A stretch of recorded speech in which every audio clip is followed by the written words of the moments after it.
Hello students, कैसे हैं आप सभी लोग। मैं उम्मीद करता हूं सब बहुत बढ़िया होंगे। और ये है हमारा ग्रेविटेशन चैप्टर का एक लेक्चर। बेसिकली ये एक री रिकॉर्डिंग हो रही है क्योंकि लेक्चर करप्ट हो गया था, तो इसके कारण मुझे इसकी दोबारा रिकॉर्डिंग करनी पड़ रही है। खैर कोई बात नहीं, ये सब चीज़ें टेक्निकल ग्लिचेज आते रहते हैं, तो इनसे घबराना नहीं होता है। तो मैं फिर से रिकॉर्ड कर रहा हूँ, तो हाँ, आपको थोड़ा लेक्चर लेट मिल रहा है, इसके लिए मैं तहे दिल से आपसे माफ़ी मांगता हूँ पहले। एंड अब हम लोग स्टार्ट करते हैं ग्रेविटेशन चैप्टर। ग्रेविटेशन चैप्टर के बारे में यदि मैं बात करूँ तो इंपॉर्टेंट बात ये याद रखना कि यहाँ से 2 क्वेश्चन की प्रोबेबिलिटी बहुत हद तक होती है। चैप्टर बहुत आसान है, बहुत कोई रॉकेट साइंस वाली चीज़ें यहाँ पर नहीं है, लेकिन हाँ 2 क्वेश्चन इंपॉर्टेंट बनते हैं और आसान रहते हैं, डरने की कोई बात नहीं है। सबसे पहले इस चैप्टर में हम शुरुआत कहाँ से करते हैं, तो हम शुरुआत करते हैं न्यूटन्स लॉ ऑफ ग्रेविटेशन से, जो क्या कहता है कि यदि आपके पास में 2 पॉइंट मासेस m1 और m2 r डिस्टेंस पर यदि हैं, कहाँ हैं, r डिस्टेंस पर, तो इनके बीच में लगेगा ग्रेविटेशनल फोर्स ऑफ अट्रैक्शन, जो कि डायरेक्टली प्रोपोर्शनल होगा product of masses and inversely proportional होगा square of the distance between the masses. बराबर प्रोपोर्शनलिटी साइन हटेगा, एक कांस्टेंट आएगा और ये फॉर्मूला बन जाएगा Gm1m2 अपॉन आर स्क्वायर। जी को क्या कहते हैं, जी को कहते हैं यूनिवर्सल ग्रेविटेशनल कांस्टेंट। की वैल्यू कितनी आती है, तो 6.67 इंटू 10⁻11 न्यूटन मीटर स्क्वायर पर किलोग्राम स्क्वायर। ये मैंने इसकी यूनिट रखी है। यहाँ से अभी इसके आपको डायमेंशंस जो हैं वो आपको खुद से निकालने हैं। इतना छोटा छोटा काम बेटा आपको करते रहना होगा, क्योंकि ये इंपॉर्टेंट डायमेंशंस में से एक है। अगला है कुछ प्रॉपर्टीज की हम बात करते हैं। तो देखो, ग्रेविटेशनल फोर्स ऑफ अट्रैक्शन जो है ये हमेशा अट्रैक्शन का फोर्स होता है। ये पॉइंट मासेस के लिए भी एप्लीकेबल है, एज वेल एज बिगर मासेस के लिए भी एप्लीकेबल है। फिर ये मीडियम पर डिपेंड नहीं करता है, मीडियम पर डिपेंड नहीं करता है। थर्ड, कोई मास यदि आपने सराउंडिंग में रख दिया है तो उस मास के कारण उन दो पहले जिसे जो प्रेजेंट मासेस हैं उनके बीच में लगने वाले फोर्स पर भी कोई फर्क नहीं पड़ेगा। आगे यहां पर ये हमेशा कैसे लगता है, along the straight line joining the centres of the two bodies. बराबर। अगला, ये कंजर्वेटिव फोर्स है। कंजर्वेटिव फोर्स मतलब एक लूप में जो वर्क डन होगा वो क्या हो जाएगा, 0 हो जाएगा। बराबर, यस और नो। ये एक सेंट्रल फोर्स है। सेंट्रल फोर्स के लिए क्या कंडीशन होती है कि भैया इसने इनवर्स स्क्वायर लॉ को फॉलो करना चाहिए, एक्शन रिएक्शन पेयर बनाना चाहिए और ये along the line joining the centres लगना चाहिए, तब वो फोर्स क्या होता है, सेंट्रल फोर्स। सेंट्रल फोर्स का दूसरा एग्जांपल कौन है, इलेक्ट्रोस्टैटिक फोर्स। फिर क्योंकि फोर्स एक वेक्टर क्वांटिटी होती है, तो हम नेट फोर्स निकालने के लिए क्या करेंगे, वेक्टर सम निकालेंगे। क्या करेंगे, वेक्टर सम निकालेंगे। यदि यहां पर एक और पॉइंट है कि यदि पॉइंट मासेस नहीं दिए गए हैं तो हम पूरी बॉडी के मास को उसके सेंटर ऑफ मास पर कॉन्सेंट्रेटेड मानेंगे और फिर सेंटर ऑफ मास से पूरी कैलकुलेशन यहां पर करेंगे। ठीक है।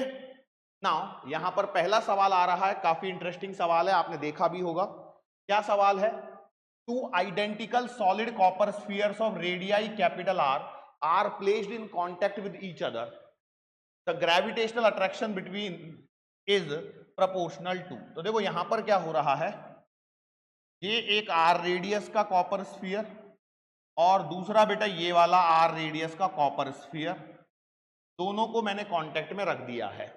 अब यहां पर आपको लग सकता है कईयों को कि सर एफ जी बराबर हो जाएगा Gm1m2। अब दोनों कैसे हैं, आइडेंटिकल है, तो मैं एम स्क्वायर लिख देता हूं अपॉन आर स्क्वायर। तो यहां से ये आंसर लग सकता है, लेकिन ये गलत आंसर है। क्यों, क्योंकि मास आपको नहीं दिया है सवाल में। तो ग्रेविटेशन के जो सवाल होते हैं ना, इनमें इस बात को ध्यान रखना है कि आपको सवाल में डेटा कौन से टर्म्स में दिया है, उसी के बेसिस पर आपको आंसर को सोचना है। जैसे यहां पर मास दिया है क्या, नहीं, तो जबरदस्ती का मास यहां पर नहीं लगाना है हमें। यहां पर क्या दिया गया है, कॉपर का स्फीयर दिया है, इसका अर्थ यह है कि डेंसिटी कांस्टेंट होगी दोनों की।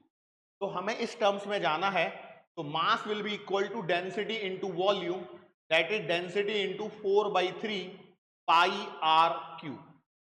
अर्थात यहां से देखने पर आपका जो फोर्स आएगा वो कितना हो जाएगा जी, m की जगह आपने लिखा rho into 4/3 pi R cube और इसका square whole divided by distance कितनी है यहां पर r और r 2r का होल स्क्वायर।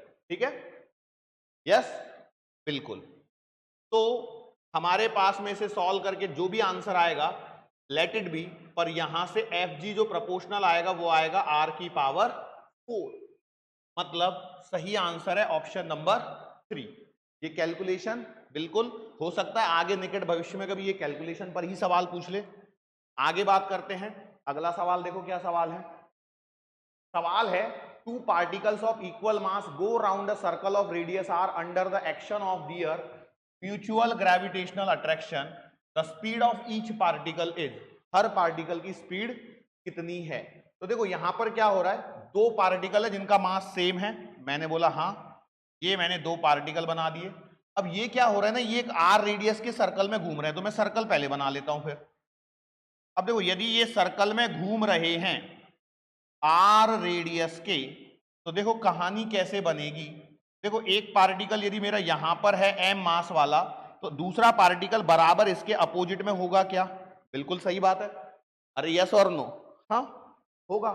अब कहानी में क्या अंतर आएगा, पार्टिकल को सर्कल में कौन घुमा सकता है, सेंट्रीपिटल फोर्स, और सेंट्रीपिटल फोर्स क्या खुद से आता है क्या, नहीं, centripetal force is provided by some other forces, मतलब सेंट्रीपिटल फोर्स यहां पर कौन प्रोवाइड करेगा, ग्रेविटेशनल फोर्स, क्यों लिखा है ना म्यूचुअल ग्रेविटेशनल अट्रैक्शन, बस। तो सेंट्रीपिटल फोर्स का फॉर्मूला क्या आएगा, mv² upon r radius equal to gravitational force क्या हो जाएगा, g m² upon distance between the particle कितनी है 2r, तो 2r का स्क्वायर।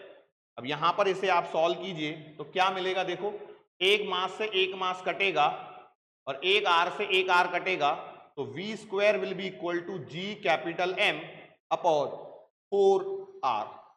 तो इसे सॉल्व करने पर आपको v मिलेगा 1/2 और अंडर द रूट में gm अपॉन कैपिटल R। ये है कहानी इस v की, तो आंसर आएगा ऑप्शन नंबर 3। आगे बढ़ते हैं हम लोग, अगला है acceleration due to gravity and its variation with height and depth. तो कहानी ये है कि भाई हमारा जो अर्थ की सरफेस है, जैसे ये हमारे पास अर्थ है, मैंने ये इसका सेंटर बनाया, ये इसकी रेडियस है कैपिटल R और ये इसका मास है कैपिटल M। अच्छा आपको मास और रेडियस का डेटा याद है क्या, मास ऑफ अर्थ कितना होता है 6 × 10⁻24 kg और रेडियस ऑफ अर्थ कितनी होती है 6400 किलोमीटर, मुझे लगता है तुम्हें याद होगा, है ना, सही बात है ना, वेरी गुड। अब यहां पर हम कह रहे हैं कि यदि कोई छोटा सा पार्टिकल यहां अर्थ की सरफेस पर है तो इस पर क्या लग रहा होगा, acceleration due to gravity, it is experiencing a gravitational acceleration, और वो जो लिखा जाएगा g, ये होगा आपका gm अपॉन r²। ठीक है, ये इतना बनेगा, इतना क्लियर है। अब इसमें इस आंसर को हम थोड़ा सा और लिख सकते हैं चेंज करके, इस मास को यदि मैं रिप्लेस कर दूं डेंसिटी वाले टर्म्स में, तो g का एक और फॉर्मूला बनेगा और वो होगा कितना 4/3 पाई रो कैपिटल G और R। तो अब देखो इन दो फॉर्मूले से आपको समझ में आ रहा होगा कि पहला फॉर्मूला ये कह रहा है कि G प्रोपोर्शनल है m/r² के, और दूसरा फॉर्मूला कह रहा है G प्रोपोर्शनल है R के। तो ध्यान दीजिएगा, जो डेटा सवाल में दिया होगा उसी के बेसिस पर आपको यहां पर क्वेश्चन करने हैं। अब वेरिएशन से पहले मैं आपको बता दूं, ये जो दो फॉर्मूले हैं इन पर जो सवाल बनते हैं वो बनते हैं अर्थ का कंपैरिजन करते हैं किसी प्लेनेट के साथ में। मतलब सवाल कैसे बनेगा, कोई एक अर्थ की सरफेस पर यदि acceleration due to gravity g है, तो एक ऐसा प्लेनेट जिसकी रेडियस डबल है और मास आधा है, तो बताओ ग्रेविटेशनल एक्सेलरेशन वहां कितना होगा। तो भैया हम मास और रेडियस दोनों दिए हैं तो इस फॉर्मूले को यूज करेंगे, सिर्फ रेडियस दी है तो हम इस फॉर्मूले को यूज करेंगे। एक और चीज जो यहां पर काम में आती है और वो है बेटा वेट। वेट के सवालों में आपको क्या करना है, m × g, वेट बराबर क्या होगा m इंटू जी। तो किसी भी बॉडी का मास यूनिवर्स में क्या रहता है? कांस्टेंट। कौन बदलता है? वेट। वेट क्यों बदलता है? ग्रेविटेशनल एक्सेलरेशन बदलने के कारण। अब इस जी की डायरेक्शन क्या होती है? तो इस जी की जो डायरेक्शन होती है वो होती है towards centre of earth, towards centre of earth. इतना क्लियर है? अब हम बात करते हैं इसके वेरिएशन के बारे में। तो वेरिएशन की कहानी ये है कि यदि मैं किसी हाइट पर बात करता हूं, for height h, for height h, तो हमारा जो फॉर्मूला बनने वाला है, पहला फॉर्मूला बनेगा G बराबर G capital M upon R plus H का होल स्क्वायर। दूसरा आपके पास में बनेगा small g capital R square upon R plus H का होल स्क्वायर। ये तो दो हो गए तुम्हारे एक्चुअल फॉर्मूले, लेकिन इसके अलावा कहानी क्या होती है कि यदि आपकी हाइट स्मॉल है, फॉर स्मॉल हाइट, तो यहां पर g एट हाइट h, ये फॉर्मूला बनेगा g और 1 माइनस का 2h अपॉन कैपिटल R। देखो ये एक फास्ट रिवीजन है, रिकॉलिंग है आपकी रीनीट के एग्जाम से पहले, इसलिए यहां पर ये मत सोचना कि सर ये डाउट है मुझे, इसमें डेरिवेशन बताइए कैसे आया। नहीं, ये सब आपको आना चाहिए। अगला है फॉर डेप्थ d। यदि मैं d गहराई पर यदि जा रहा हूं तो g एट d जो आएगा वो आएगा 4 पाई 3 पाई रो g और r माइनस d, और दूसरा आएगा g 1 minus d upon r। देखो डेप्थ के लिए स्मॉल डेप्थ वगैरह ऐसा कोई भी कॉन्सेप्ट नहीं होता, डेप्थ एक लिमिट तक होती है। यदि मैं सेंटर ऑफ अर्थ पे चला जाऊं, एट सेंटर ऑफ अर्थ, तो सेंटर ऑफ अर्थ पर क्या होगा? बोलिए। d बराबर r होगा, तो g at centre of earth कितना आएगा? 0। g at centre of earth कितना आएगा? 0। इतना क्लियर है क्या? इतना क्लियर है क्या? चलो तो आगे बढ़ जाऊं, मैं आगे बढ़ता हूं। तो यहां पर कहानी है for small height and depth.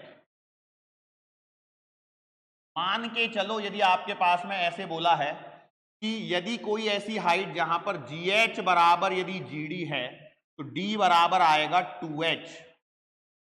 इसका मतलब क्या है? इसका मतलब ये है कि यदि H बराबर 1 किलोमीटर पर जो भी तुम्हें ग्रेविटेशनल एक्सेलरेशन मिलेगा, 1 किलोमीटर की हाइट पर जो ग्रेविटेशनल एक्सेलरेशन मिलेगा वही सेम ग्रेविटेशनल एक्सेलरेशन मिलेगा तुम्हें कितनी गहराई पर?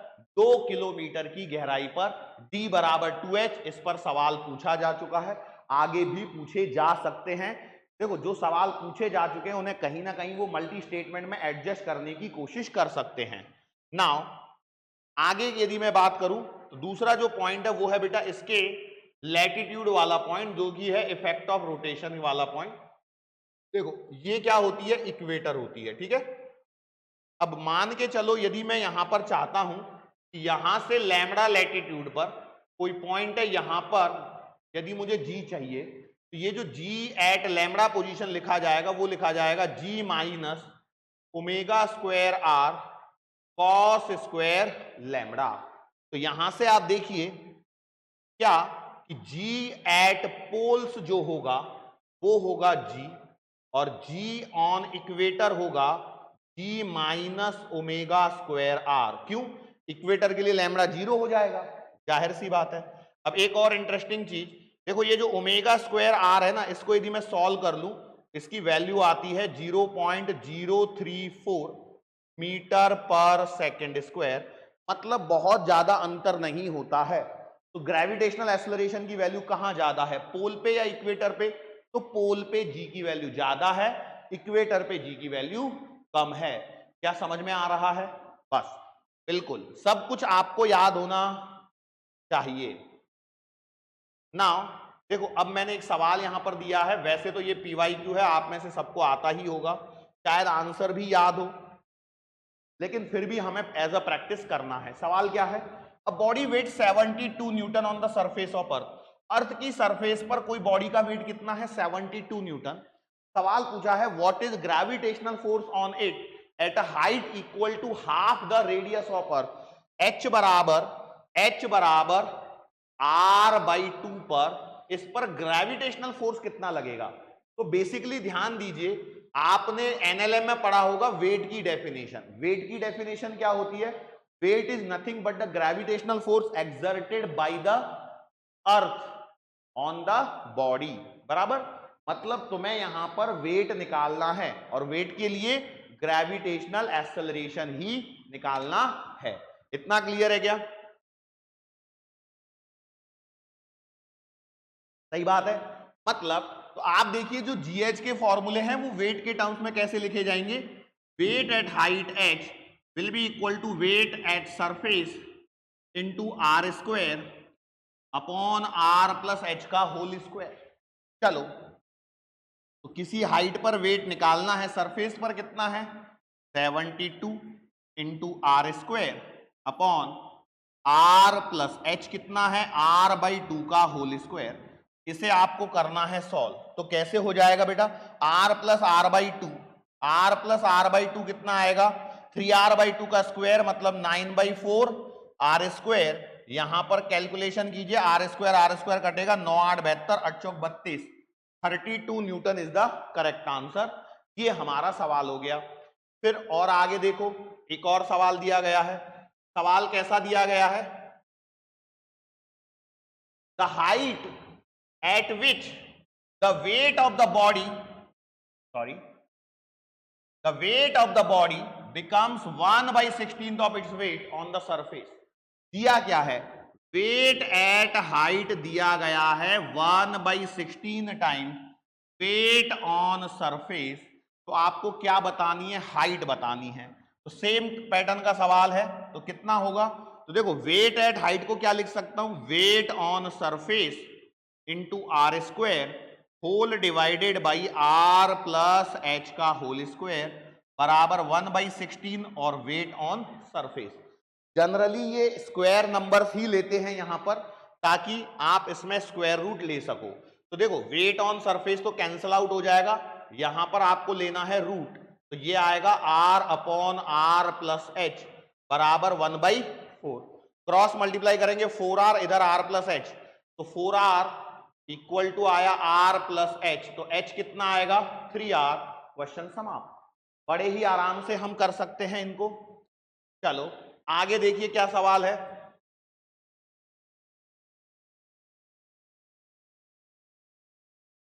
Find the gravitational acceleration on the surface of a planet whose mass and radius both are double the earth if the gravitational acceleration on the surface of earth is GE। ये है सवाल। बोलो क्या सवाल में आंसर बनेगा? क्या होगा? ग्रेविटेशनल एक्सेलरेशन जो है किसी प्लैनेट के सरफेस पर जिसका मास और रेडियस दोनों क्या हैं? डबल। तो अब आप देखिए, मेरे पास में जी के दो फॉर्मूले हैं। एक है जी बराबर GM अपॉन आर स्क्वायर और एक है जी बराबर 4/3 पाई रो जी आर। तो लगेगा कौन सा? देखो यहां पर सवाल में क्लियरली मास और रेडियस दोनों क्या दिए हैं? डबल। अर्थात मैं इससे कंपेयर करूंगा। तो देखो, जी फॉर प्लेनेट क्या हो जाएगा? G mass of planet upon radius of planet और इसका स्क्वायर। अब उसने क्या बोला? ये दोनों चीजें क्या है? डबल हैं अर्थ के। तो अर्थ के डबल है मतलब जी, और ये 2m अपॉन ये आएगा 2r का होल स्क्वायर। तो आंसर कितना हो जाएगा भाई? 2gm upon 4r square. देखो gm अपॉन आर स्क्वायर तो g हो जाएगा, तो ये आंसर आएगा g/। क्लियर है क्या? बड़े ही आराम से कर सकते हैं और इसी के आसपास सवाल घूमने वाले हैं, चिंता करने की आवश्यकता नहीं है। अगला सवाल देखो क्या है। अगला सवाल बोला है कि if the radius of the earth is made twice the present value. तो सिर्फ रेडियस की बात करिए क्या? हाँ। तो gravitational acceleration on the surface कितना हो जाएगा? तो भाई देखो, मैंने जी के दो फॉर्मूले, एक है GM अपॉन आर स्क्वायर और एक है तुम्हारा जी बराबर 4/3 पाई रो जी आर। तो अब देखो, इस वाले फॉर्मूले में क्वेश्चन में सिर्फ रेडियस दी है, मतलब ये नहीं लगेगा, ये लगेगा। इस फॉर्मूले के हिसाब से जी क्या है, रेडियस के डायरेक्टली प्रोपोर्शनल। तो रेडियस यदि ट्वाइस हो गई है तो भैया जी डैश कितना आ जाएगा, 2g। सिंपल, ओरली कर सकते हैं सवालों को। चलो अगला पॉइंट जो कि है हमारा gravitational field intensity. Now gravitational field intensity क्या होती है भाई, तो सिंपल सी बात है, amount of force experience by a unit mass at a distance r from the given mass. ये एक मास है कैपिटल R, यहां से r दूरी पर, इस मास से r दूरी पर यदि मैं कोई यूनिट मास रख दूं m0, तो ये यूनिट मास कितना फोर्स एक्सपीरियंस करेगा उसी को हम कहेंगे ग्रेविटेशनल फील्ड इंटेंसिटी। तो भैया ये आएगा Eg बराबर Fg अपॉन m बराबर। अब इसे सॉल्व कर लूं तो Eg बराबर जो आएगा वो आएगा G capital M upon R square. Now इसकी यदि मैं डायरेक्शन की बात करूं तो ये एक वेक्टर क्वांटिटी है, और वेक्टर है, इसकी जो डायरेक्शन होगी वो होगी टुवर्ड्स मास। जो भी मास आपको गिवन है उस मास की तरफ ही इसकी डायरेक्शन होगी। अर्थात इस जगह पर यदि मैं बात कर रहा हूं तो यहां पर Eg की डायरेक्शन ये होने वाली है। क्लियर है क्या? कितने आसान से पॉइंट है, देखो बहुत आसान पॉइंट है। अगला है gravitational field intensity due to solid sphere. तो अब देखो सॉलिड स्फीयर, तो हम पहले सॉलिड स्फीयर की बात कर लेते हैं। ये हमारे पास में मान लेते हैं सॉलिड स्फीयर है जिसकी रेडियस r है, इसमें मास m है। तो हमें जो ग्रेविटेशनल फील्ड इंटेंसिटी निकालनी है वो 3 पॉइंट पर बात करनी है। कौन से 3 पॉइंट बेटा? देखो मैंने बनाया पॉइंट A यहां पर, जो कहां है, आउटसाइड, इसकी डिस्टेंस है r। दूसरा पॉइंट मैंने बनाया B यहां पर, जो है सरफेस पर, स्मॉल r बराबर कैपिटल R। तीसरा पॉइंट है यहां पर C, ये है अंदर, स्मॉल r डिस्टेंस पर। ठीक है, तो हमें तीनों पॉइंट पर लिखनी है। तो देखो Eg जो लिखा जाएगा, sorry, E at point A that is E outside जो बनेगा वो बनेगा G capital M upon R square. कब? जब आपका स्मॉल r है ग्रेटर देन कैपिटल R। दूसरा है पॉइंट B, EB जो कि मैं बात कर रहा हूं सरफेस पर, ये आएगा Gm upon capital R square for small r equal to capital R। तीसरा E एट पॉइंट C, मतलब E इनसाइड, ये आएगा G capital M small r upon R cube for R की वैल्यू यदि 0 से बड़ी है, कैपिटल R से छोटी है तब। इतना क्लियर? इसके लिए यदि मैं ग्राफ बनाने की कोशिश करूं तो देखो, यदि मैं मैग्नीट्यूड का ग्राफ बनाता हूं तो ये मैंने Eg का लिया हुआ है मैग्नीट्यूड सब जगह, और यहां पर वो पॉइंट है small r equal to capital R। Distance हमने ली है from the centre of the sphere. देखो क्या होगा, पहले ये लीनियरली इंक्रीज होगा, कब तक? जब तक आप सरफेस पे ना पहुंच जाओ, और उसके बाद ऐसे, मतलब E इनसाइड जो है वो प्रोपोर्शनल है स्मॉल r के, और E आउटसाइड जो है वो प्रोपोर्शनल है 1/r स्क्वायर के।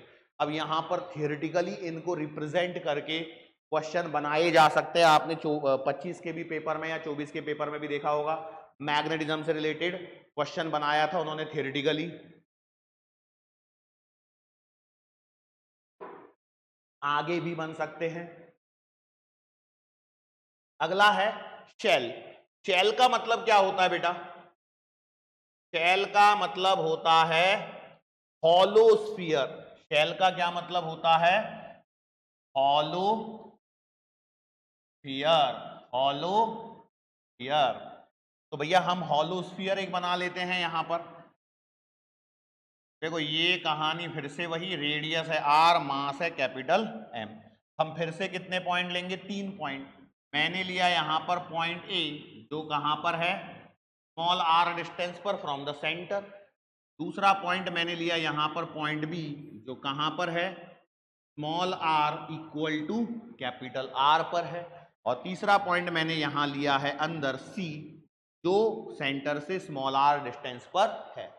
अभी यहां पर देखिए क्या होगा, यहां पर यदि मैं बात करूं तो जो ई ए आएगा दैट इज ई आउटसाइड, ये आपका वही रहने वाला है GM upon small R square. यहां पर आर की वैल्यू कैपिटल आर से बड़ी है। यदि मैं ईबी की बात करूं जो कि सरफेस पर मैं लिख रहा हूं, ये आपका आएगा GM upon capital R square, small R equal to capital R है। और यदि मैं बात करता हूं EC that is E inside, ये आएगा 0। अब ये आपको याद होना चाहिए। इसी बेसिस पर इसका यदि मैं ग्राफ ड्रॉ करूं स्मॉल आर और ये मॉड ऑफ ईजी का, तो ये ग्राफ कैसा आएगा बेटा, पहले यहां पर 0 आएगा।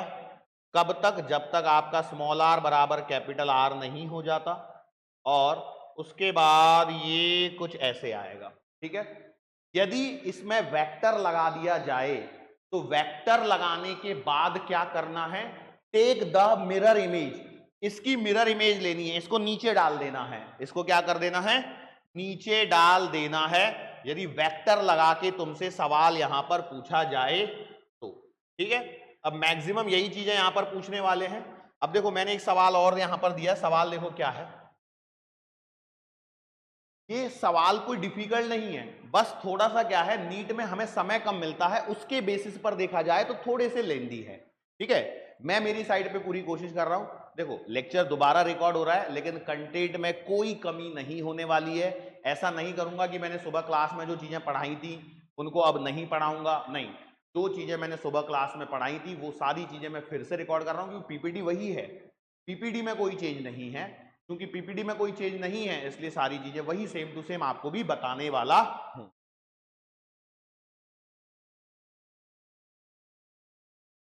क्योंकि ये रीनीट के लिए कुछ बच्चे आए हैं, इसलिए मैं रिकॉर्डिंग कर रहा हूं, और उनके लिए करने की हिम्मत कर पाया तो मैंने सोचा साथ ही साथ आपके लिए कर दूं। अब आपके साथ में जब ये कर रहा था तो कहीं कंसिस्टेंसी ब्रेक नहीं होनी चाहिए, क्योंकि यदि मैं मेरे मन से शायद करता तो हो सकता है बीच में कहीं कंसिस्टेंसी ब्रेक हो जाती। लेकिन अब चूंकि उनके लिए करना है, सुबह आना है, पढ़ाना है, तो साथ में आपके लिए भी काम हो ही रहा है। अब हाँ, यहाँ पर थोड़ा सा ये होता है कि कैमरा कॉन्टेक्ट जो है वो थोड़ा सा कहीं मिस होता है, क्योंकि मेरा मैक्सिमम ध्यान, क्योंकि वो सामने बैठे रहते हैं तब ध्यान नहीं जाता कि सामने एक कैमरा भी है, और जब कैमरा होता है तब हमें पता होता है कि सिर्फ आप ही से बात करनी है। अब देखो मैं आप ही से बात कर रहा हूं, अब बीच में कोई डिस्टरबेंस नहीं है। ठीक है। चलो, तो खैर अब यहां पर हमारे पास में सवाल क्या है, 4 masses m 2m 3m 4m are placed on corners of a square of side length a in order pqrs। तो यहां पर देखिए आपके पास में क्या है, एक pqrs का कैसा है, क्या है, एक स्क्वायर है। तो मान लो मैंने नाम यहां से दिया PQR और S, ऑर्डर में देना है। फिर उसने क्या बोला, कॉर्नर पे आपको क्या रखने हैं, 4 मासेस। तो ये रखा मैंने M, ये रखा मैंने 2M, ये रखा मैंने यहां पर 3M, और ये रखा मैंने यहां पर 4M। फिर उसने सवाल में क्या पूछा है, सवाल में पूछा है find the field intensity at the centre of the square. तो सेंटर पे मुझे चाहिए, तो देखो अब ये स्क्वायर है तो इसकी लेंथ तो a हो गई, और ये सेंटर मैंने मान लिया O है। तो कोई मुझे बता सकता है OP, OQ, OR या OS ये कितने आएंगे, तो ये आएगा बेटा a/√2। अब ये आपको बेसिक ज्योमेट्री आनी चाहिए, तभी आप कर सकते हैं। अब देखो यहां पर आपको एक एक करते हुए निकालना है।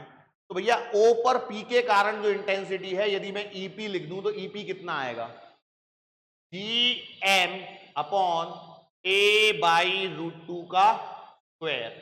मतलब कितना हो जाएगा बेटा, ये हो जाएगा 2GM अपॉन a स्क्वायर, और ये इसकी डायरेक्शन किधर आएगी, तो O पे मास इधर है तो ये आएगा तुम्हारा EP। क्लियर। अगला कौन निकाल लेता हूं मैं, अगला निकाल लेता हूं EQ। बोलो EQ कितना आएगा, तो ये आएगा G into 2M upon distance. तो डिस्टेंस तो सेम है a/√2 का स्क्वायर। अब देखो ये √2 का स्क्वायर 2 और 2, ये आएगा 4GM अपॉन a स्क्वायर। तो ये EQ किधर आएगा, टुवर्ड्स द मास, तो ये मैंने लिख दिया, ये आया तुम्हारा EQ। अब कौन चाहिए? R चाहिए। निकालो बेटा ER कितना आएगा। तो मैं यदि बात करूं ER की तो ये आएगा G, ये आएगा 3m और डिस्टेंस आएगी a/√2 का स्क्वायर। ये आ जाएगा 3 दूना 6gm अपॉन a स्क्वायर और ये आएगा तुम्हारा इधर ER। लास्ट में मैं निकाल लेता हूं ES, तो ES कितना आएगा G और ये मास है 4m और डिस्टेंस है आपकी a/√2 का स्क्वायर। ठीक है, तो इसको सॉल्व करेंगे 2 और ये 4, तो ये आ जाएगा 8gm अपॉन a स्क्वायर। तो इसकी डायरेक्शन किधर आएगी? ये आएगा इधर ES। अब थोड़ा सा यहां पर ध्यान से देखना क्या चीज होने वाली है। EP और ER क्या ये दोनों डायगोनली अपोजिट हैं? बिल्कुल। तो EP और ER को यदि मैं सॉल्व कर लूं तो कितना बनेगा? ध्यान से देखना, इधर बनेगा 4gm अपॉन a स्क्वायर। इतना क्लियर है क्या? 4gm अपॉन a स्क्वायर बनेगा EP और ER से, EP और ER से। सिमिलर वे में यदि मैं यहां पर देखूं, देखो EQ और ES को यदि मैं देखूं तो ये भी डायगोनली अपोजिट है। तो देखो EQ और ES इन दोनों को यदि मैं सॉल्व कर लूं तो रिजल्टेंट कितना आएगा? 4gm upon a square. और कौन सी डायरेक्शन में आएगा? ES, ये आएगा again 4gm upon a square. इतना क्लियर? अब इन दोनों का जो भी रिजल्टेंट आएगा वो मुझे देखना है। तो ध्यान दीजिए, इन दोनों के बीच का एंगल आएगा 90 डिग्री। क्यों? क्योंकि देखो ये डायगोनल्स है तो इनके बीच का एंगल 90। तो इसका जो रिजल्टेंट आएगा E नेट वो आएगा √2 टाइम्स ऑफ दिस वैल्यू, मतलब 4√2 और gm अपॉन a स्क्वायर। मैं उम्मीद करता हूं कि आपने मुझसे पहले सवाल को सॉल्व कर लिया होगा। मुझे समझाते हुए आगे बढ़ना है, मुझे खुद के लिए नहीं करना है। ठीक है, इवन दो ये फास्ट रिवीजन है, इसका मतलब ये नहीं कि हर चीज को स्किप कर दिया जाए। मैक्सिमम चीजों को मैं कवर करते हुए चलूंगा और मोस्ट प्रोबेबल के बेसिस पर हमें यहां पर बात करनी है। अगला पॉइंट है बेटा ग्रेविटेशनल पोटेंशियल। अब ग्रेविटेशनल पोटेंशियल की कहानी क्या है? यहां पर मैं मान लेता हूं हमारे पास में है एक मास कैपिटल M। ठीक है, अब यहां पर है हमारा इंफिनिटी और यहां पर कोई एक यूनिट मास रखा हुआ है बेचारा। इस यूनिट मास को धीरे धीरे धीरे धीरे लाके इस मास से r दूरी पर लाके रखने में जो वर्क डन होगा, that work done will be called as gravitational potential due to this mass. Simple, मतलब ग्रेविटेशनल पोटेंशियल जो बनता है वो बनेगा आपका work done to bring a unit mass from infinity to at a distance r। ठीक है, अब यहां पर ग्रेविटेशनल पोटेंशियल की जो यूनिट आएगी वो यूनिट पे ध्यान देना, ये आएगी जूल पर केजी। तो यहां से आप इसके डायमेंशन निकाल सकते हो। नेक्स्ट चीज, यदि मैं इस पॉइंट मास के लिए डायरेक्ट फॉर्मूला वाइज बात करूं तो ये आएगा -gm upon small r। Gravitational potential में माइनस लगता है, भूलना नहीं है, माइनस लगेगा। क्यों? क्योंकि ये स्केलर क्वांटिटी है। इलेक्ट्रोस्टैटिक्स में तो चार्जेस आपको बता देते हैं कि प्लस लगेगा या माइनस लगेगा, लेकिन यहां पर मास होगा। ये फोर्स ऑलवेज अट्रैक्शन का फोर्स है, इसलिए यहां पर जो वर्क डन होगा वो क्या होगा? नेगेटिव होगा। Work done by an external force की हम बात कर रहे हैं, एक्सटर्नल फोर्स की बात कर रहे हैं ना। यस और नो?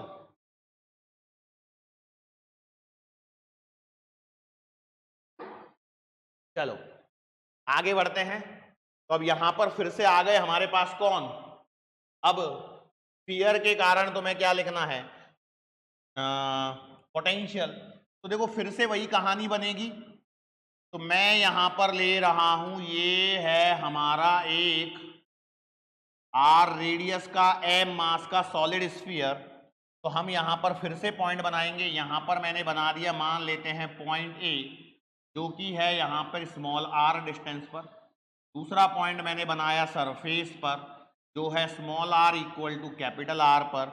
तीसरा पॉइंट मैंने बनाया अंदर में यहां पर C, जो कि है अगेन सेंटर से R डिस्टेंस पर। क्लियर है? चलो तो मुझे बताओ VA कितना आएगा। तो VA आएगा minus GM upon small a, sorry small r। दूसरा VB कितना आएगा। तो सरफेस पे है तो भैया ये आपका बन जाएगा कैपिटल R। तीसरा इंटरेस्टिंग वाला है VC, ये आएगा minus GM 3 capital R square minus small r square upon 2r cube.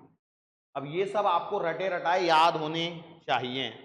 चौथा, अब देखो क्या होता है, यहां पर यदि मैं स्मॉल r को लिख दूं 0, तो यहां पर जो सेंटर है सेंटर पर अलग आएगा, और सेंटर पर कितना आएगा। तो V एट सेंटर आएगा minus 3GM upon 2 capital R, that is ये आएगा 3/2 टाइम्स ऑफ V सरफेस। इतना क्लियर है क्या? और इसी के बेसिस पर इसका मुझे बनाना है ग्राफ। देखो ग्राफ, मैं मैग्नीट्यूड का ही ग्राफ बनाने वाला हूं, ये VG के मैग्नीट्यूड का ग्राफ। तो ग्राफ में हमें ध्यान रखना है स्मॉल r बराबर कैपिटल R तक एक कहानी चलेगी, और ये जो ग्राफ बनेगा वो कुछ इस प्रकार से बनेगा, यहां से लेकर के यहां तक और फिर यहां से ऐसे, पहले ऐसे आएगा फिर ऐसे आएगा। ग्राफ आपका देखा हुआ ग्राफ है। हाँ, हाथ से बनाते समय थोड़ा बहुत इधर उधर हो सकता है, लेकिन उससे घबराना नहीं है। लास्ट अगला चलते हैं हम, gravitational potential due to shell. Shell का मतलब क्या है? हाँ भाई, शेल का मतलब क्या है? शेल का मतलब है हॉलो स्फीयर। तो हॉलो स्फीयर के लिए जब मैं बात करूंगा तो कहानी में क्या अंतर आएगा बोलो। देखो, मैं यदि V आउटसाइड लिखूंगा तो V आउटसाइड तुम्हारा बनेगा माइनस का GM upon small r, R greater than capital R। मुझे सरफेस पे लिखना है तो भैया ये बनेगा माइनस का GM upon capital R, R equal to capital R पर। अब V इनसाइड जो है ना वो जीरो नहीं होता है, ये आपका कांस्टेंट रहता है small r less than capital R के लिए। अर्थात इसका जो ग्राफ तुम्हारा बनता है वो कुछ इस प्रकार से बनता है, ये दूरी है और ये VG का मैग्नीट्यूड है। कैसे बनेगा? पहले रहेगा कांस्टेंट, कब तक? Small r equal to capital R तक, और उसके बाद ऐसा बनेगा। ठीक है? अब यदि आपको इसका मैग्नीट्यूड ना देके VG लिखा है, देखो फर्क है, यदि VG सिर्फ लिखा है तो आपको इसकी क्या करनी है, मिरर इमेज लेनी है about the x axis, about the x axis, मतलब यही ग्राफ नीचे से चलेगा। ठीक है? चलो, तो यहां पर हमारे पास में एक सवाल है। देखो ये सवाल आपका देखा हुआ ही सवाल है। सवाल देखो क्या कह रहा है। अभी तो आधा हुआ है, अभी तो बहुत आधा बाकी है, अभी आधा बाकी है lecture. A particle of mass capital M is situated at the center of spherical shell of mass capital M and radius a। क्या हो रहा है? यहां पर आपके पास में एक शेल है जिसका मास कैपिटल M है, ये इसका सेंटर है, ये इसकी रेडियस a है, और इंटरेस्टिंग बात ये है कि इसके सेंटर पे भी एक पार्टिकल है जिसका मास कैपिटल M है। आपसे बोला ये गया है कि इसके magnitude of gravitational potential at a point situated at a/4 distance from the center।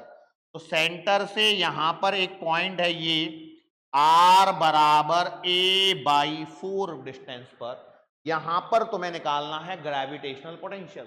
तो ग्रेविटेशनल पोटेंशियल स्केलर क्वांटिटी है, तो V नेट जो बनेगा वो डायरेक्ट आएगा। अब यहां पर ध्यान रखना, मैग्नीट्यूड चाहिए तो माइनस को तो भूल जाओ, तो V नेट क्या आएगा, V ड्यू टू शेल और plus V due to particle. तो शेल के कारण क्या आएगा, शेल के लिए ये अंदर वाला पॉइंट है, तो यहां कांस्टेंट आ जाएगा GM अपॉन A प्लस, और पार्टिकल के कारण कितना आएगा, GM अपॉन R, तो ये आएगा GM अपॉन A/4। तो आंसर कितना आ जाएगा, 4 और ये 5, ये आएगा 5gm upon a, option number. बोलो, इस तरह के सवाल यदि आएंगे तो कर पाओगे क्या कि नहीं कर पाओगे?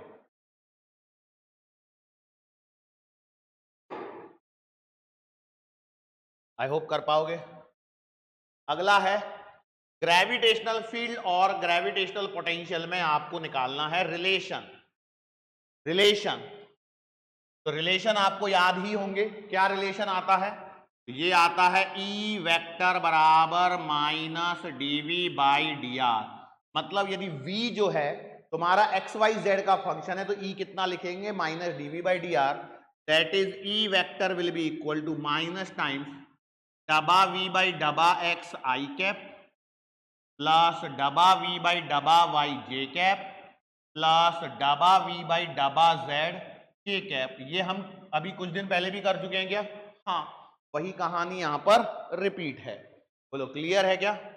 चलो, तो यहां पर इसके बेसिस पर एक सवाल है आपके पास में। देखो क्या सवाल है। सवाल है इफ ग्रेविटेशनल फील्ड, इस बार आपको ई वेक्टर दिया है तो ग्रेविटेशनल पोटेंशियल इज 0 एट 0,0, तो आपको 1,2 पर पोटेंशियल बताना है। तो भैया अब देखो ई दिया है और वी निकालना है, तो हम क्या लिखेंगे?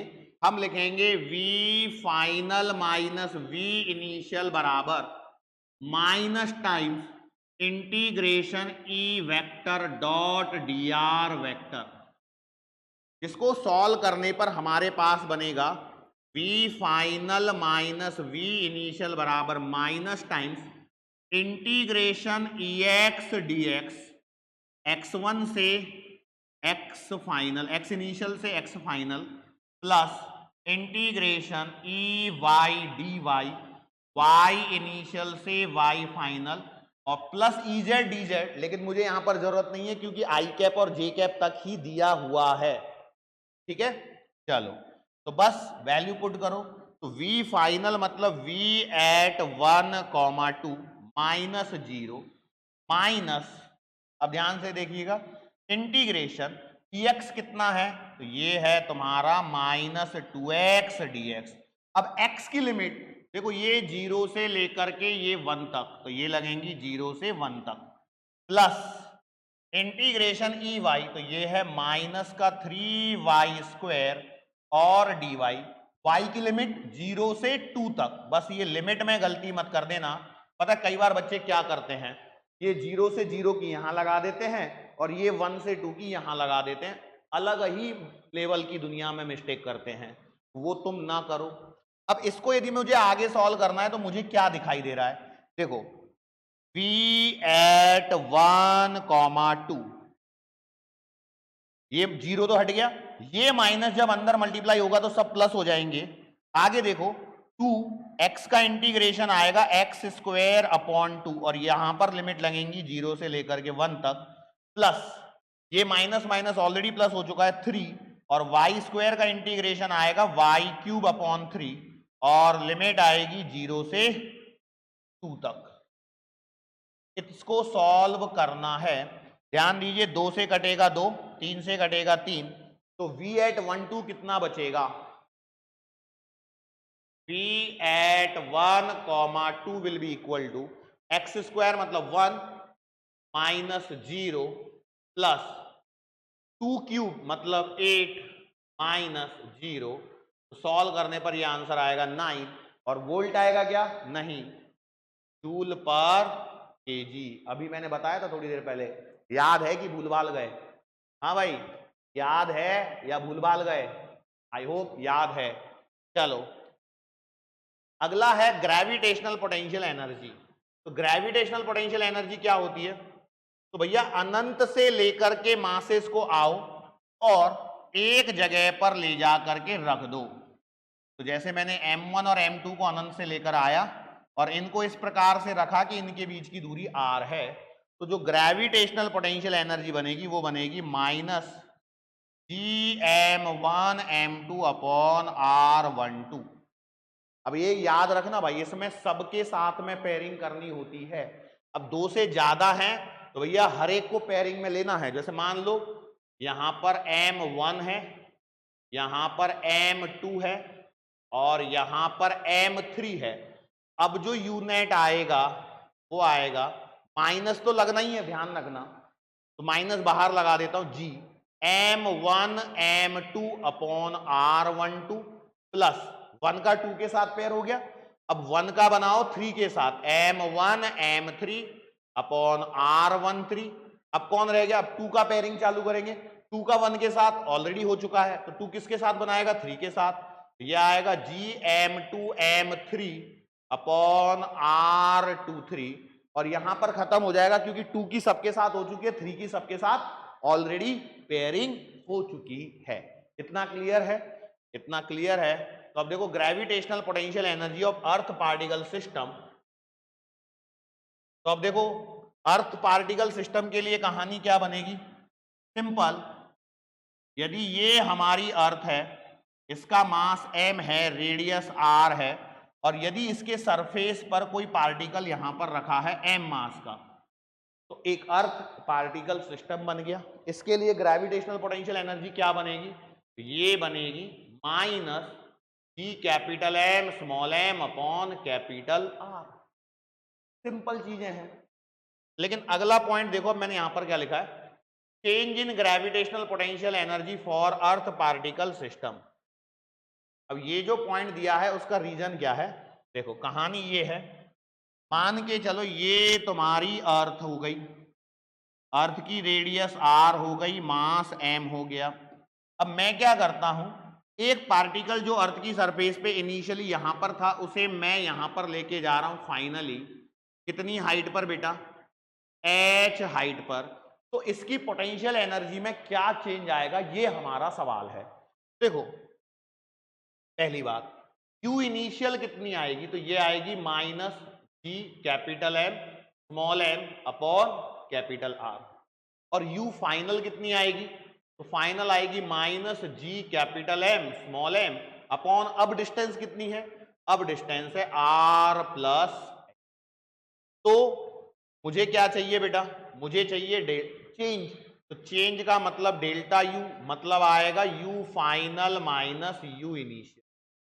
तो अब इसको यदि करेंगे तो ये आएगा minus G capital M small m upon R plus H, minus minus plus G capital M small m upon capital R। तो देखो इसमें से कुछ कॉमन ले लो, तो जी कैपिटल M स्मॉल m को कॉमन ले लिया तो ये आएगा 1/r minus 1 upon R plus H। इतना क्लियर है क्या। इसको यदि मैं सॉल्व कर लूं तो ये बन जाएगा मेरे पास में G capital M small m H upon R into R plus H। ये आपका एक PYQ है। और यदि मैं इसको और सॉल्व कर लूं तो बेटा ये बनेगा mgh अपॉन 1 प्लस h/r। तो चेंज इन पोटेंशियल एनर्जी के दो फॉर्मूले बन गए। देखो याद आपको सिर्फ इसको रखना है, mgh अपॉन 1 प्लस h/r। इस पे 2-3 बार सवाल पूछा जा चुका है, आगे भी पूछा जा सकता है। डेल्टा यू कितना, mgh अपॉन 1 प्लस h/r। अब हम पूरे जब डिटेल लेक्चर लेते तब इसमें और भी बहुत सारा डिस्कशन करते, लेकिन अभी नहीं कर रहा हूं मैं। अभी यहां पर सिंपल सी बात है, यहां पर एक सवाल है और ये PYQ ही है। आप में से कई लोग कह रहे हैं ना, आप में से कई लोगों का आया है रिक्वेस्ट कि सर PYQ का अलग से एक सीरीज ले लीजिए। तो एग्जैक्टली किस प्रकार की सीरीज चाहिए ये भी आपको बतानी होगी। हालांकि देखो अभी क्या है, अभी मैं रीनीट में ही बिजी हूं और ऑफलाइन क्लास, इसमें ऑफलाइन क्लास की जो रीनीट की क्लास चल रही है सुबह मॉर्निंग में उसी में बिजी रहते हैं। उसके बाद उसकी डीपीएस बनाओ, सब कुछ करो, उसको शाम को दो, एक्सप्लेनेशन करो, बहुत सारी चीज़ें होती है। सब चीज़ें मैं रिकॉर्ड नहीं कर सकता हूँ, सारी चीज़ें मैं डीपीएस वगैरह इस समय नहीं दे सकता हूँ। लेकिन हाँ, मैं इतना जरूर बताऊंगा आपको कि जो मेरा रेजिलियंस ऐप है उस पर आपको मॉक टेस्ट डले हुए हैं। आप चाहें तो उन मॉक टेस्ट को डाउनलोड कीजिए, पूरे 10 डले हुए हैं इस समय। आप उन्हें प्रिंट आउट निकाल सकते हैं, एक्सपोर्ट अवेलेबल है। आप उसे बाकायदा डाउनलोड करके प्रिंट आउट वाली दुकान पे जाके प्रिंट आउट निकाल के रख लीजिए 10 की 10 पेपर। उसके बाद उनको सॉल्व कीजिए, टाइम लगा के 2 से 5 में सॉल्व कीजिए। आंसर की और सॉल्यूशंस भी अपलोड होंगे, उनको आप बाद में उनसे मैच कर लीजिए। मुझे लगता है आज का 25 तारीख है ना, तो आज थर्ड पेपर का सॉल्यूशन और आंसर की अपलोड कर चुका हूं मैं ऑलरेडी। देखो अकेला मैं मैनेज कर रहा हूं तो बहुत सारे काम मेरे पास रहते हैं जिन्हें मैं मुझे मैनेज करना होता है, और जो प्रॉमिस मैं कर रहा हूं फिर वो फॉल्स ना हो जाए, इसलिए मैं जो भी चीजें कर सकता हूं उतना मैं करने की पूरी कोशिश यहां पर कर रहा हूं। आप ऐप डाउनलोड करके तो देखिए उसमें क्या क्या चीजें डली हैं। बेसिक मैथमेटिक्स के भी कुछ लेक्चर डले हैं, पर वो कहीं ना कहीं कंटिन्यू नहीं कर पाए क्योंकि ये रीनीट वाला फंडा आ गया, इसके कारण वो अटक गया।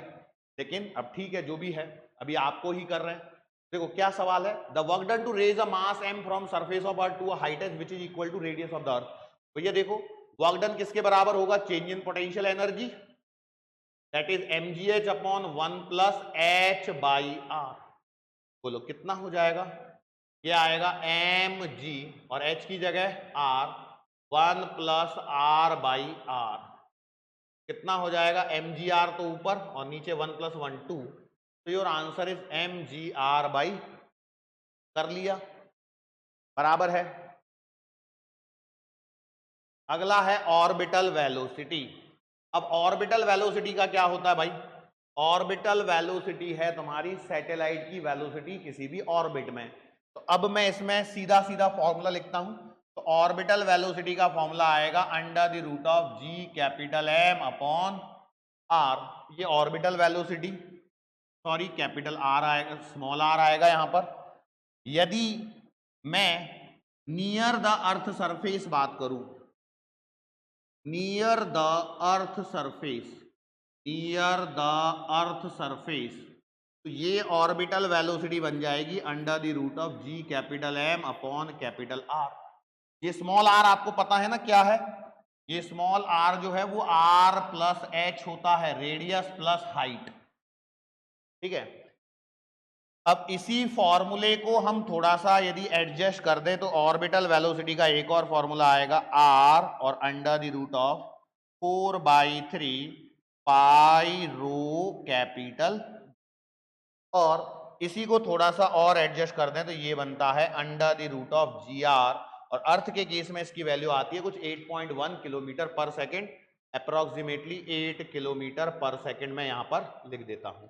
बोलो अब इसमें भी वही सवाल है, पैटर्न पे ध्यान देना है, मास और रेडियस दिया है तो इससे सॉल्व करेंगे, सिर्फ रेडियस दे रखी है तो इससे सॉल्व करेंगे, ग्रेविटेशनल एक्सेलरेशन के साथ में रेडियस का रिलेशन दिया है तो इससे सॉल्व करेंगे। चीजें जिस बेसिस पर दे रखी है उसी बेसिस पर आपको क्या करना है, सॉल्व करना है। अगला है एस्केप वेलोसिटी। अब देखो एस्केप वेलोसिटी क्या होती है, एस्केप वेलोसिटी होती है वो मिनिमम स्पीड जिससे यदि किसी ऑब्जेक्ट को थ्रो किया जाए तो या तो हम कहें कि वो अर्थ के ग्रेविटेशनल पुल से बाहर निकल जाए, या हम कहें कि वो इन्फिनिटी पे पहुंच जाए, या फिर हम ये कहें कि वो वापस धरती पर लौट के ना आए, तो उस स्पीड को हम कहेंगे एस्केप वेलोसिटी। अब अर्थ के लिए मैं बात कर रहा हूं तो यहां पर जो एस्केप वेलोसिटी आएगी वो आएगी under the root of 2gm upon capital R, जिसका फॉर्मूला बनेगा R under the root of 8/3 pi rho G, और एक फॉर्मूला यहीं से निकल के आता है under the root of 2gr, जिसको सॉल्व करके आपके पास वैल्यू आती है 11.2 किलोमीटर पर सेकेंड। इसमें भी वही मास और रेडियस से प्लेनेट के कंपैरिजन के सवाल बनते हैं। ये वही सवाल है जैसे ग्रेविटेशनल एक्सेलरेशन में आपने सवाल बनाए थे, बिल्कुल वैसे ही सवाल यहां पर फिर से बनने वाले हैं। अगला है कुछ इंपॉर्टेंट पॉइंट जो एस्केप वेलोसिटी से यहां पर रिलेट करने वाले हैं। पहला पॉइंट क्या है कि देखो जो एस्केप वेलोसिटी होती है वो किसी भी पार्टिकल के मास पर डिपेंड नहीं कर रही है, जिस पार्टिकल को आप थ्रो कर रहे हो, ये किस पर डिपेंड कर रही है, प्लेनेट के मास पर डिपेंड करती है। तो ये डायरेक्शन पे डिपेंड नहीं करती है कि किस डायरेक्शन में थ्रो कर रहे हो, किसी भी डायरेक्शन में थ्रो करो, बस स्पीड अच्छी होनी चाहिए। तीसरा पॉइंट ये है, तो ये कोई भी प्लेनेट पर एटमॉस्फेयर होने के लिए ये आवश्यक कंडीशन है उस ग्रह पर जो भी गैस मॉलिक्यूल है उनकी जो आरएमएस स्पीड है वो एस्केप वेलोसिटी से कम आनी चाहिए। तो भाई देखो एस आरएमएस स्पीड का फॉर्मूला क्या होता है गैसेस का, under the root of 3RT upon M naught, बराबर एम नॉट क्या है, मॉलिक्यूलर वेट, टी क्या है, टेम्परेचर, और एस्केप वेलोसिटी हमने निकाल ही ली प्लेनेट के लिए, अर्थ के लिए 11.2 है। तो यदि 11.2 किलोमीटर पर सेकंड का मतलब क्या हो गया, 11,200 मीटर पर सेकंड, उससे छोटा आएगा तो आपके पास में वो गैस उस प्लेनेट पे मौजूद रहेगी। जैसे हमारे पास आई थिंक सो हाइड्रोजन का आता है 1996 को समथिंग आता है ना, लगभग, मुझे एग्जैक्ट डेटा याद नहीं है, ठीक है। तो ये कहानी है। इसके बाद यहां पर कुछ फॉर्मूले और दिए गए हैं। वो क्या है कि यदि आपने किसी पार्टिकल को थ्रो किया लेस देन एस्केप वेलोसिटी से, लेस देन एस्केप वेलोसिटी से, तो उसकी एक मैक्सिमम हाइट आएगी और वो हाइट आएगी v²r/v²-v²। बेसिकली ये हमने निकाली है एनर्जी कंजर्वेशन से। ये कहां से निकाली है, एनर्जी कंजर्वेशन से। अभी मैं बताऊंगा थोड़ा सा, लेकिन अगला है v इक्वल टू, यदि वीई से आपने थ्रो किया तो ऑब्जेक्ट अनंत पे पहुंचेगा और रेस्ट पे आ जाएगा, लेकिन आपने जिससे फेंका है वो speed v greater than V है, तो वो इंटरस्टेलर स्पेस में पहुंच जाएगा और उस समय उसकी स्पीड ये आएगी, ठीक है। इस पर क्वेश्चन पूछा जा चुका है, ठीक है।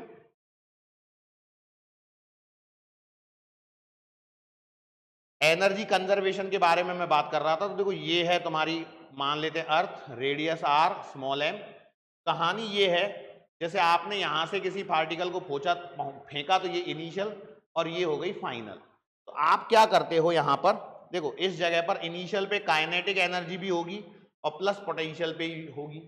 अब यदि ये तुम्हारी मैक्सिमम हाइट है तो यहां पर क्या हो जाएगा, काइनेटिक एनर्जी तो जीरो हो जाएगी लेकिन पोटेंशियल एनर्जी प्रेजेंट रहेगी। दोनों को इक्वेट कर दो, सॉल्व कर दो, आपको मैक्सिमम हाइट का वैल्यू निकल के आएगी।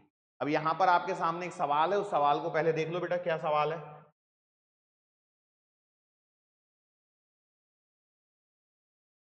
The escape velocity from the Earth's surface is v.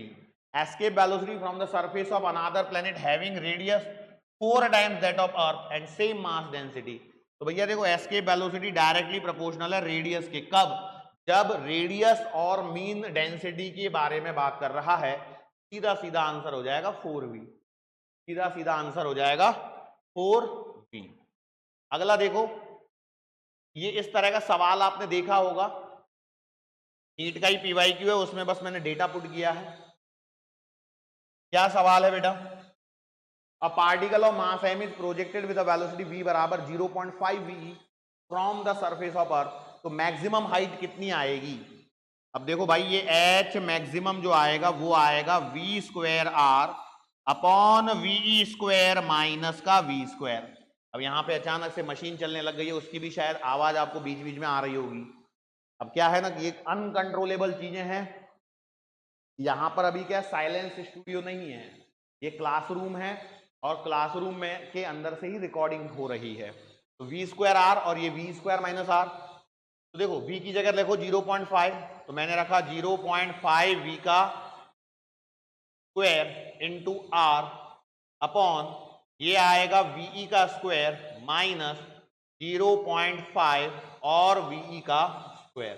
बोलो इसको करेंगे 25, ये आएगा 0.25 v का स्क्वायर r, नीचे देखो ये तो आएगा ve का स्क्वायर माइनस 0.25 ve का स्क्वायर। यहां पर क्या कैंसल आउट हो सकता है, v² कॉमन आके कट जाएगा तो बचेगा 0.25 r अपॉन 1 माइनस 0.25, मतलब देखो ये बचेगा 0.25 अपॉन 0.75 r, तो ये कटेगा तो आंसर आएगा r/3, आंसर आएगा r/3। आई होप आपको ये क्वेश्चन समझ में आया होगा। अब देखो इसके बाद हम किस चीज पे चले जाते हैं बेटा, बाइंडिंग एनर्जी, और इस पे पहुंच जाते हैं। अच्छा यहां पर एक सवाल और है, लो भाई इस सवाल को भी निपटा दो, क्या दिक्कत है, डरना क्या है। सवाल है the ratio of escape velocity to escape velocity of planet, earth और प्लेनेट की एस्केप वेलोसिटी का कंपैरिजन करना है, whose radius and mean density are twice as that of earth. तो भैया अर्थ के केस में v कितना आएगा, r under the root of 8/3 pi rho G r, sorry pi rho G. Planet में r तो अंदर आएगा ही नहीं। अब प्लेनेट के लिए लिखूंगा, देखो रेडियस क्या है डबल, तो मैंने लिखा 2r, फिर under the root of 8/3 pi density क्या है डबल और जी, दोनों का ले लो रेशो। इन दोनों का यदि मैं रेशो ले लूं तो आर से आर कटेगा, ये, तो बोलो कितना बनेगा वीई अपॉन वीपी, ये बनेगा 1/2√2। आंसर है ऑप्शन नंबर। बड़े ही आराम से कर सकते हैं क्या हम इन सवालों को? यस, बड़े ही आराम से कर सकते हैं। अब अगला पॉइंट है बेटा बाइंडिंग एनर्जी। क्या पॉइंट है? Binding energy of satellite. तो ध्यान से देखिए यहां पर क्या होने वाला है। मान लेते हैं ये हमारे पास में अर्थ है, इसकी रेडियस है आर, मास है कैपिटल एम। कोई सैटेलाइट है जो तुम्हारा यहां पर एच हाइट पर है और यहां पर ये एच हाइट पर घूम रहा है, तो इसकी वेलोसिटी होगी ऑर्बिटल वेलोसिटी के बराबर। तो इसकी काइनेटिक एनर्जी क्या बनेगी भैया? देखो काइनेटिक एनर्जी बनेगी हाफ एम और वी नॉट का स्क्वायर। तो यदि मैं इस वैल्यू को ढंग से पुट करूं तो वी नॉट कितना आता है? G M upon R plus H. एक काम करो, आर प्लस एच की जगह मैं स्मॉल आर रख दूं तो कोई दिक्कत है क्या? नहीं ना। मतलब ये क्या बन गया? G capital M small m upon 2r। बोलो सही है। अच्छा, इस जगह पर पोटेंशियल एनर्जी क्या लिखूंगा मैं? तो पोटेंशियल एनर्जी लिखूंगा माइनस का G capital M small m upon distance कितनी है आर। इन दोनों को यदि मैं सॉल्व कर लूं तो मुझे बताओ टोटल एनर्जी कितनी आएगी? Kinetic plus potential. देखो इन दोनों को सॉल्व कर लो तो ये आएगी माइनस का G capital M small m upon 2r। तो यहां पर क्या हो रहा है, क्योंकि टोटल एनर्जी क्या है? नेगेटिव। टोटल एनर्जी नेगेटिव आई है, इसका अर्थ मतलब ये है भाई ये जो सैटेलाइट है ये अर्थ से बंधा हुआ है, तो इसको मुक्त करने के लिए, इसको फ्री करने के लिए जो एनर्जी चाहिए वो होगी बाइंडिंग एनर्जी। तो बेसिकली बाइंडिंग एनर्जी क्या होगी? Mod of total energy. जितनी जो टोटल एनर्जी नेगेटिव है, या तो आप ऐसे लिख दीजिए या फिर आप कह दीजिए binding energy what? Negative of total energy. तो ये आपके पास आएगी बाइंडिंग एनर्जी, ये आएगी G capital M small m upon वार। इतना क्लियर है क्या? अब देखो यहां पर जो मैंने कुछ रिलेशन बनाए हैं ना, इनमें क्वेश्चन बनने की प्रोबेबिलिटी रहती है कि भाई पोटेंशियल काइनेटिक की कितनी है, काइनेटिक पोटेंशियल की कितनी है, कौन किसका 2 गुना है, कौन किसका आधा है। इस पर सवाल बनते हैं, इस पर सवाल बनते हैं। जैसे काइनेटिक और टोटल में क्या रिलेशन है? तो देखो काइनेटिक और टोटल में क्या रिलेशन है? तो काइनेटिक बराबर आ रही है मॉड ऑफ टोटल एनर्जी, तो टोटल क्या आ रही है? Minus of kinetic energy. अब पोटेंशियल और टोटल में क्या रिलेशन है? तो पोटेंशियल एनर्जी जो आ रही है वो आ रही है 2 टाइम आ रही है टोटल एनर्जी के। टोटल में 2 का मल्टीप्लाई करोगे तब पोटेंशियल मिलेगी। तो ये इस प्रकार के रिलेशन बनते हैं जो काम के रिलेशन। जैसे देखो यहां पर एक सवाल दिया है मैंने, क्या सवाल है बेटा? A satellite has kinetic energy k in Earth's orbit. What will be its potential energy? तो पोटेंशियल एनर्जी क्या होगी? तो पोटेंशियल एनर्जी होगी -2 टाइम्स काइनेटिक एनर्जी। क्यों? देखो अभी मैंने आपको बताया कि टोटल एनर्जी बराबर क्या होती है? मॉड ऑफ काइनेटिक एनर्जी या जो भी है, और पोटेंशियल एनर्जी क्या होती है? 2 टाइम्स टोटल एनर्जी। तो टोटल एनर्जी की जगह काइनेटिक एनर्जी लिख दूं तो पोटेंशियल एनर्जी आएगा 2 टाइम्स -2 टाइम्स काइनेटिक एनर्जी। तो यहां से देख लो आंसर आ जाएगा सीधा ऑप्शन नंबर 2। रिलेशंस हैं, आपको याद होने चाहिए। अगला है केपलर्स लॉज। तो केपलर्स लॉज जो है वो अपना लास्ट टॉपिक है अपने इस चैप्टर का, और यहां पर हमारा चैप्टर क्या होगा? समाप्त होगा। देखो मैं फिर से एक बार आपको बोल दूं, ये है हमारा फास्ट रिवीजन, और इस फास्ट रिवीजन में भी मेरा तो सेकंड टाइम चल रहा है आज दिन ही दिन में। सुबह ऑलरेडी मैं कर चुका था, उसके बाद फाइल लगा के मैं अपना लंच वंच करने चला गया और सोचा कि आके अपलोड करूंगा, देखा तो फाइल करप्ट हो चुकी थी। क्योंकि मैंने क्या सुबह ऑलरेडी तुम्हारी क्लास के बाद में एक बेसिक मैथमेटिक्स का भी लेक्चर रिकॉर्ड किया था, तो वो तो बचा हुआ था, लेकिन ये वाला उड़ गया। तो भाई क्या करें, दोबारा करना पड़ेगा। देखो कैपलर सर ने ग्रेविटेशन के रिगार्डिंग 3 लॉ दिए थे। पहला दिया था लॉ ऑफ ऑर्बिट, ठीक है। लॉ ऑफ ऑर्बिट क्या कहता है? ये कहता है कि every planet revolve in an elliptical orbit around the sun where sun is situated at one of the foci. देखो हम इसको बना रहे हैं, ये एक्स एक्सिस है, ये वाई एक्सिस है तुम्हारी, ठीक है। अब यहां पर दो फोकाई होंगी, उनमें से कहीं एक सन होगा। मान लेते हैं ये इक्वेशन है x square upon a square plus y square upon b square बराबर 1 और ए ग्रेटर देन बी है, यहां पर इलिप्स की इक्वेशन है, ठीक है। मैंने ड्रॉ किया तो ये है तुम्हारा ओरिजिन, यहां पर ओरिजिन है। तो देखो ये बनती है फोकाई, तो ये है तुम्हारी सेमी मेजर एक्सिस जिसकी डिस्टेंस है ए, और ये है तुम्हारी सेमी माइनर एक्सिस जिसकी डिस्टेंस है बी। तो ये जो फोकाई है ये है आपकी ए, ई क्या है, तो ई है तुम्हारी एसेंट्रिसिटी। तो मेरा सन जो है, मान लेता हूं कि यहां पर है हमारा सन, यहां पर है हमारा कौन, सन। यदि मेरा यहां पर है तो इस सन से सबसे पास की जो डिस्टेंस होगी ये होगी इधर में, इसे हम कहेंगे perigee, P for pass, perigee.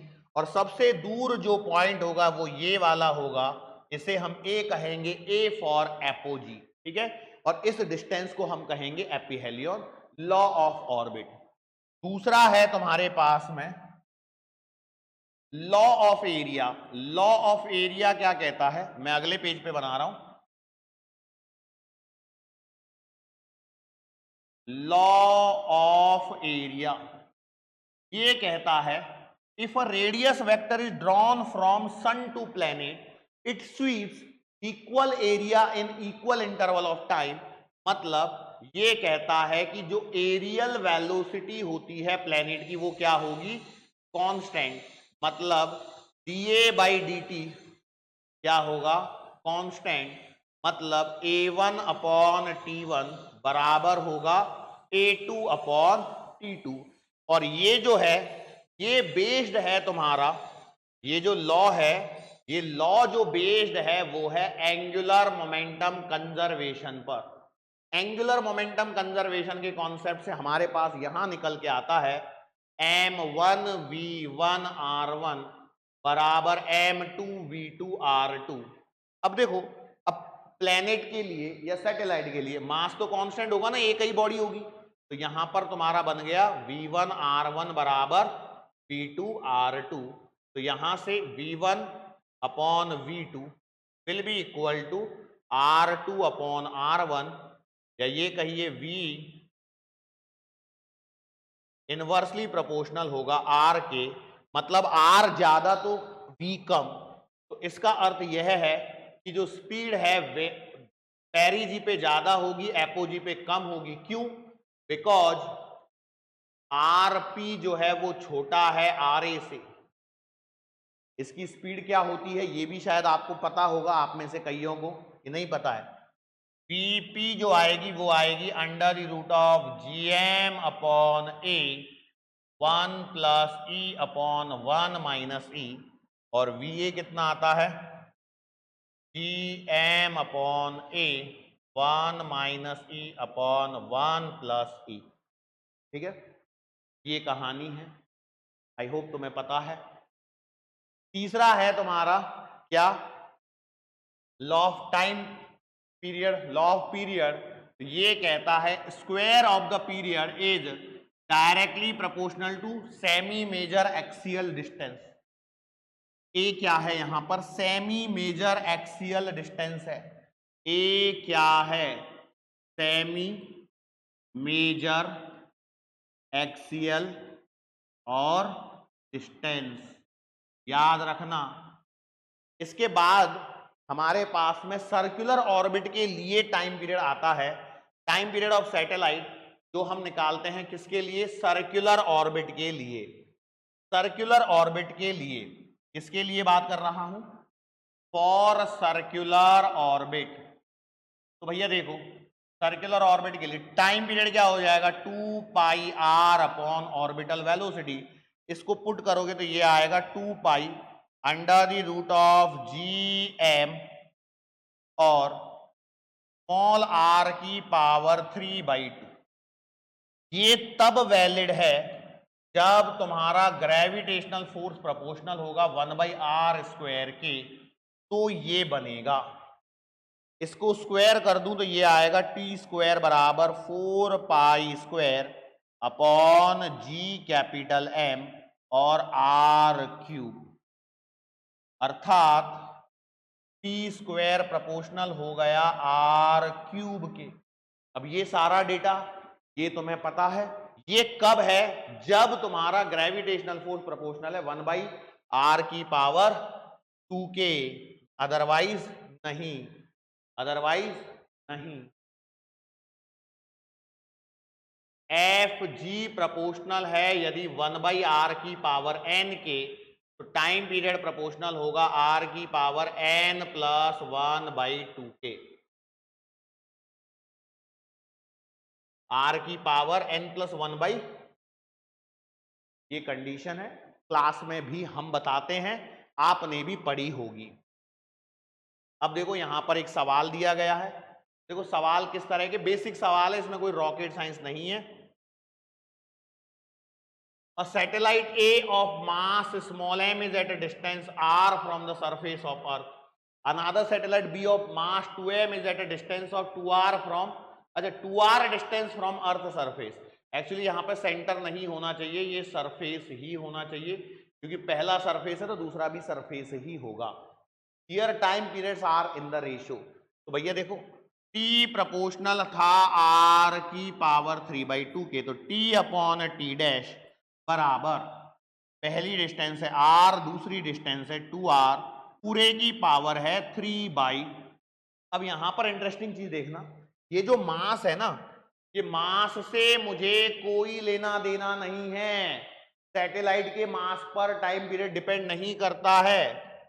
ये जो फॉर्मूला हमने लिखा है ना, इसमें जो कैपिटल एम है ना, वो किसका मास है? प्लेनेट का मास है, ना कि सैटेलाइट का।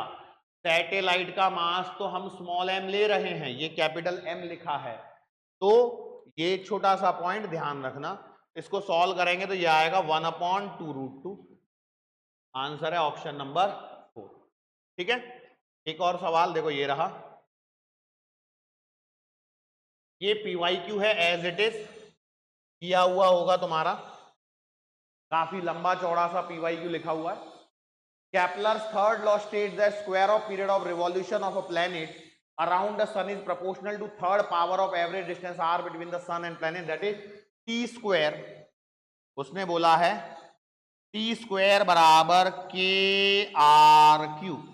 अब मैंने अभी बताया t square क्या होता है, 4 pi square upon G M और r क्यूब। बोलो यस और नो। अभी मैंने बताया ना थोड़ी देर पहले, तो सवाल आगे क्या कह रहा है, वेयर के इज कांस्टेंट, बोल रहा है if the masses of sun and planet are capital M and small m, then as per Newton's law of gravitation of force of attraction between them, F जो आएगा वो आएगा G capital M small m upon r square. तो यहां पर जी क्या है, gravitational constant है, तो जी और के में रिलेशन, तो तुम आइडियली यदि यहां पर ध्यान दो तो देखो k की वैल्यू इसके बराबर आएगी क्या, 4 पाई स्क्वायर अपॉन जीएम। तो देखो तुम्हें रिलेशन मिल गया, कैसे, जीएम के बराबर 4 पाई स्क्वायर, ये कहां है, ऑप्शन नंबर 1, कहां है, ऑप्शन नंबर 1। एक लास्ट सवाल और है, ये भी PYQ ही है।